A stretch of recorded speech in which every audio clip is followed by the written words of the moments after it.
A few years ago, I became a victim of illegal recruitment. It was a hard time for me and my family because we already invested a lot of time, money, and effort. Everything was prepared. We had high hopes for the future. And then the recruitment agency disappeared. I didn't do anything because I didn't know what to do. That's why when I heard about the Migrant Workers Law of 1995, I was elated because in some way, we have security and protection. Sa class ni Dean Attorney Mark Anthony Peralta, Agrarian Law and Social Legislation class ay nag-agree nga makanta kami sa forum specifically sa aton nga mga OFWs. So main objective sa Bigara is for us to impart kung mga na-learn namon sa during the semester. There are so many laws, implications, benefits, insurances that I believe most OFW and migrant workers are not even aware of. And it is our objective now that you will be enlightened with all these kinds of benefits that are given to you by our government. So if you have any further questions after their presentation, please feel free to ask them because I believe I have taught my students well and they can answer your questions properly.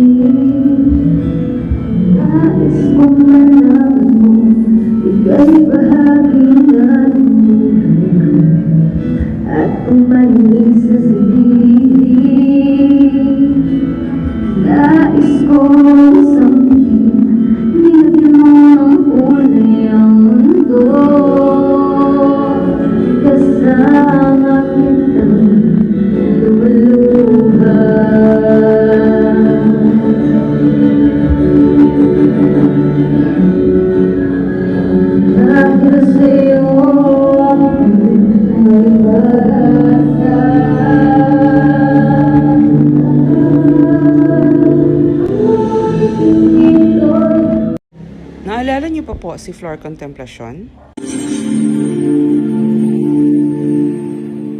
Si Flor Contemplacion ay isang Filipina domestic worker sa Singapore.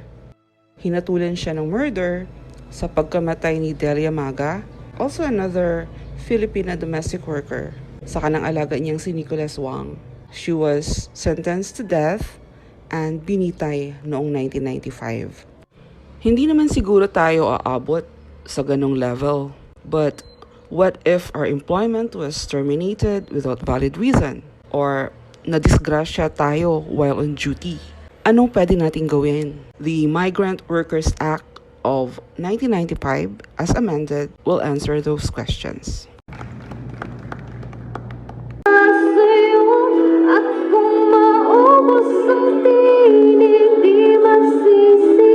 Well, a migrant worker is an overseas Filipino worker, or OFW. It is a person engaged in a remunerated activity in a country of which he is not a citizen or on board a vessel, hence the seafarers. And what is remunerated activity? An OFW is engaged in remunerated activity if he or she has been promised employment overseas. Repatriation of minor, they can immediately send you away out of the receiving country. In case of the death of the OFW, the insurance provider will arrange and pay for repatriation. The insurance will cover the transportation of your belongings if need be.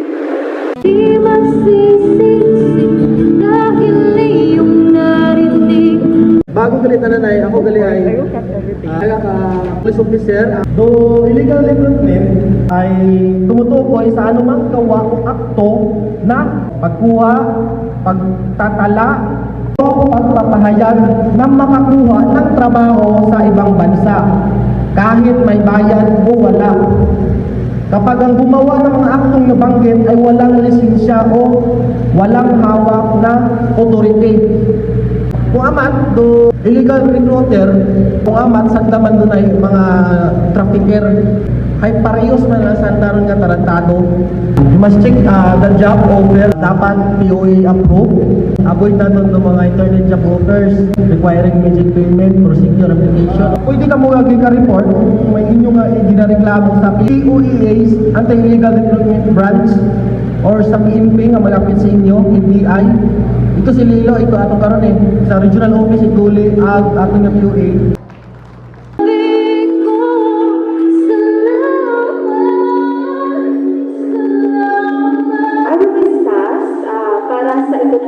So there's are the services and privileges and updates on taxation.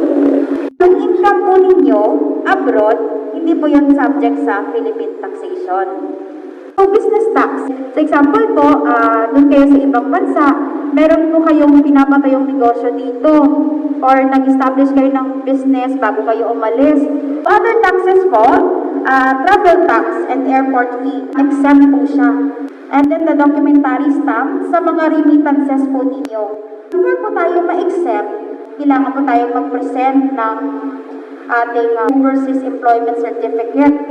Upon claiming, the more you pay your taxes, this will give you a more financial capacity.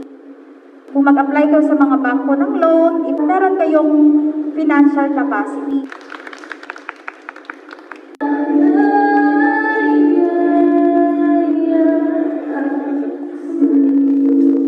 It's going to be my first time to speak in front of a group of OFWs. One of the bigger programs of the provincial government is actually to develop programs for OFWs.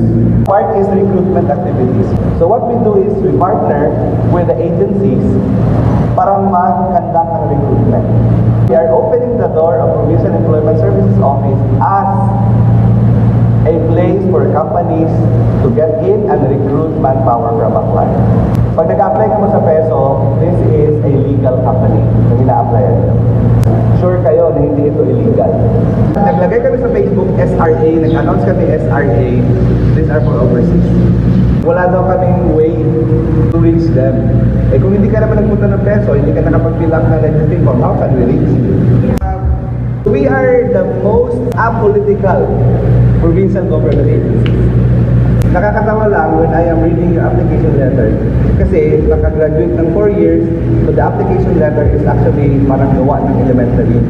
It's so difficult, especially if you are sitting down with the parent crying. Kaya kayo, kung meron kayong mga relative na gusto mag-abroad, i-pride nyo ng kanilang isip na when you get sa abroad, iba ang culture nila, iba ang salita nila. Maraming bawal doon na hindi mo alam. Because what the pre-departure orientation na binibigay sa inyo are just the basics. So there are some other things that you need to learn when you are there. Since January, may mga repatriation cases kami. Eh hindi naman kami pwede mag-action agad because we are not OWA. The peso office is just an arm. So it's still OWA who does all the illegal recruitment is dangerous. Gadali ka makapana ito, pagpaabot mo ito, gadali ka magay, madens ka man ito.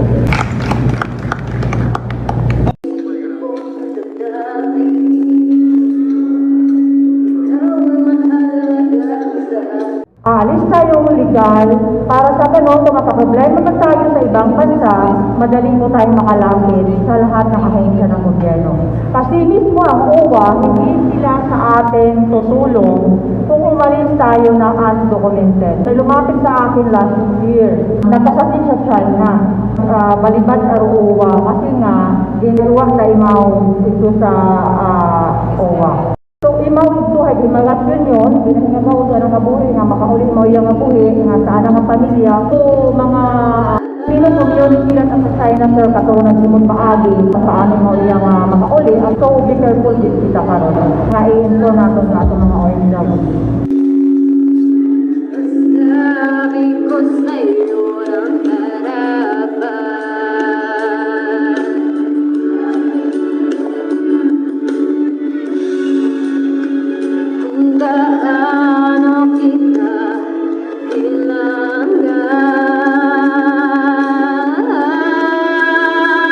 Don't understand their situations, na madali ang buhay abroad, madali ang pera, hindi lang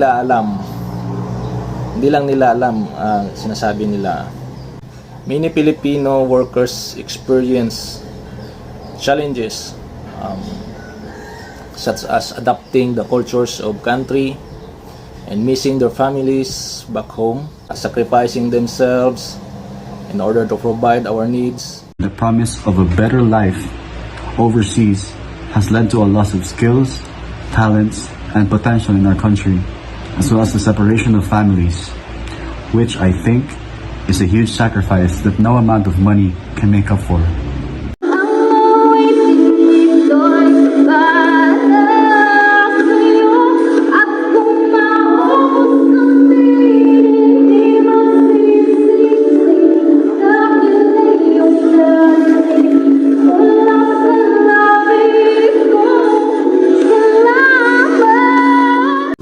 Time for the question and answer portion, and we asked the audience to go to the microphone. Instead, they went to us individually and asked us for some advice about their personal problems. There's one lady who's about to leave the country, and she was asking for advice whom to send her remittances because she has a son with a common law husband, but her son is living with her mother. We realized that the usual seminar protocol doesn't apply here. The problems are personal. If we didn't have this seminar, we wouldn't know about those nuances. As a law student, having an activity like this is one of a kind of experience that is beyond the usual. Sometimes, we forgot to digest the wisdom of why we are doing this. Through this experience, is somehow fulfilling on my part. Not just for compliance, but I realized that it is crucial for us to understand the concept of the law and for whom the law is all about. For you to have that, you have to go to the ground through an activity like this. Sana may natutunan sila sa amin. Sana yung mga tinuro namin, mai-apply din nila para hindi na din sila lokohin ng mga ibang tao, ng mga taga-ibang bansa. Alam nila yung mga rules, and sana ituro din nila sa mga kapwa nila, mga OFWs. Ang awiting ito'y para sa'yo, at kung maubos ang tinig, di magsisisi. Sana tuloy-tuloy na po yung mga opportunities sa mga OFWs. Our government must keep acting quickly. Our government needs to keep improving the services it offers to OFWs who need help and find ways to boost economic growth at home so that more opportunities can be made for our people.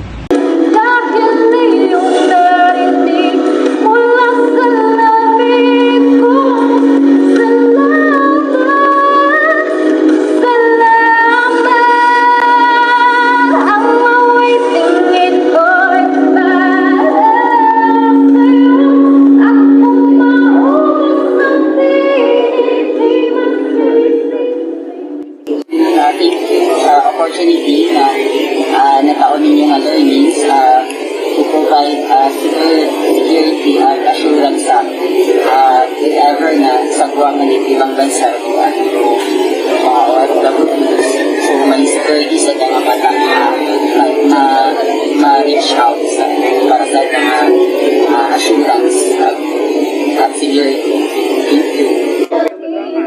Sa puso ko kahit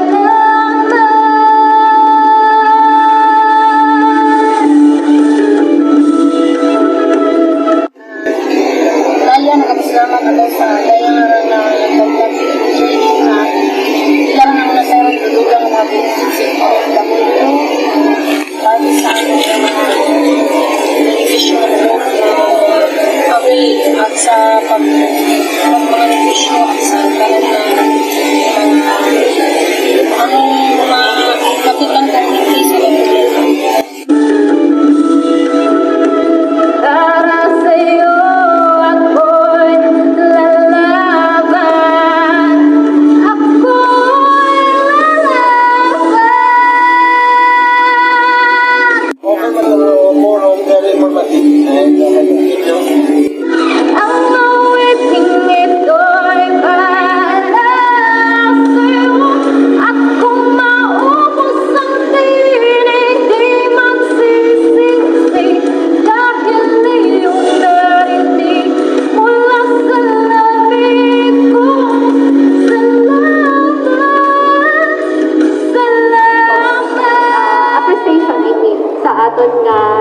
speaker kay Ina Halin sa Peso. Sir Mars, thank you very much.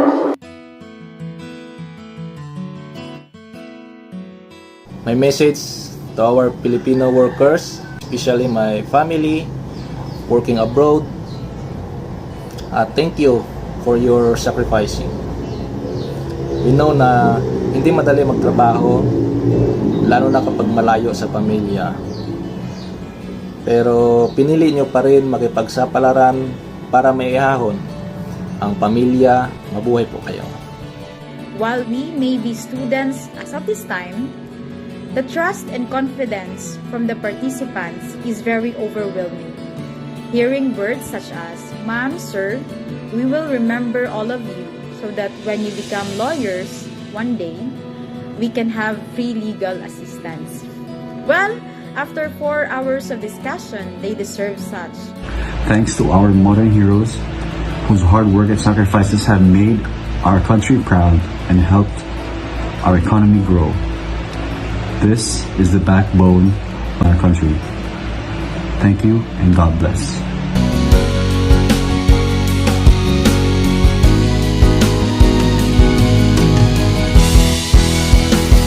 Para po sa mga bagong bayani natin, maraming salamat for saving our country. Do ba do ba do ba do ba do ba do ba do ba do do ba do do do a boo ba do ba do boo boo ba do a do ba do ba do a do ba do ba do do do a do ba do ba do a do ba do ba do ba do ba do a do ba do ba do a do ba do ba do ba do